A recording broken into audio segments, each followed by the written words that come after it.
Bir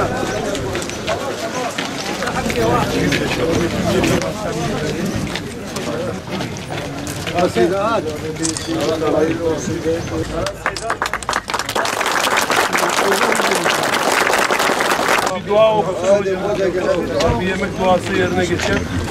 Hubat merkezimizin açılışı için burada toplanmış bulunmaktayız.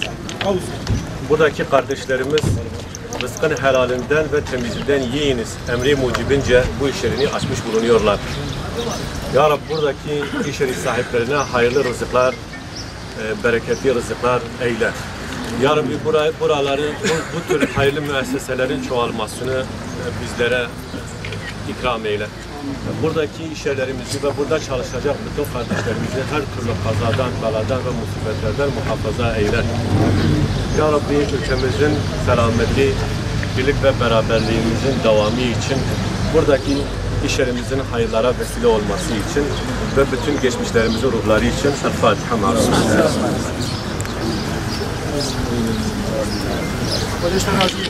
Sar khairin inşallah. Burası da bizim ekibimiz. Burada 5 blok bunlar ofistir. Ambarlar da açılır. Sertifikalı depoculuk burada geçer.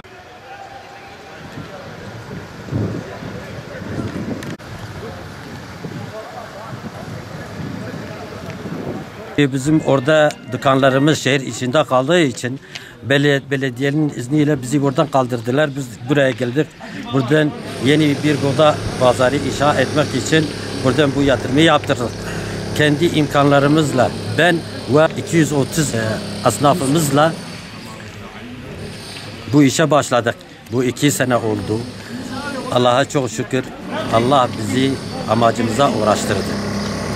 Şimdi bu bizim sitemiz bütün esnaflarımıza ve çiftçilerimize ve bütün millete hayırlı olsun. 230 üyemiz var. Kaç iş yeri var? 208 ofisimiz var. 175 ambarımız var. Şimdi bunlardan birkaçı ortaktırlar. Bizim üyelerimiz 230 oldu. Allah'a çok şükür. Allah bizi bu amacımıza uğraştırdığı için bizde bir mevlüt Allah'tan vaat etmiştir. Mevlüdümüzü verdi. Allah herkesin hayrını kabul etsin. Bu herkese, bize ve bütün milletimize de hayırlı olsun. Bugün Kızıltepe'mizde, ilçemizde ikinci Kızıltepe Hubat Merkezi'nin açılışına katıldık. İnşallah bu sezona yetişir ve bu sezonda çiftçilerimiz burada buğday ve mısır ve pamuk alım satımı yapacaklar. Gerçekten ilçemiz için gereken bir buğday pazarıydı. Çünkü birçok esnafımız Kızıltepe içinde bulunan eski buğday pazarında kalıyorlardı. Orası da şehir merkezi olduğu için, yerleşim olduğu için artık belediyemizin bu esnaflarımıza kendilerine bir yer bulup orada yeni bir iş yeri açmalarını istediler. Ve çiftçilerimiz de burada kendi imkanlarıyla burada bir hubat merkezi inşa ettiler ve burada birçok köyümüze hizmet edecektir.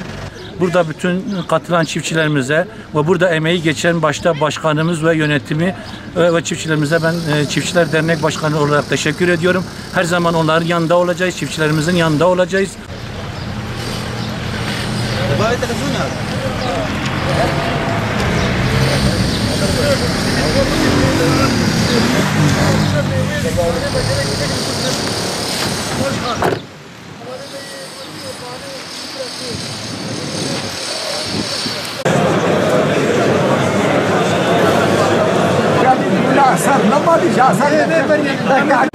هر شيء يجيب خدي عقلك يا بس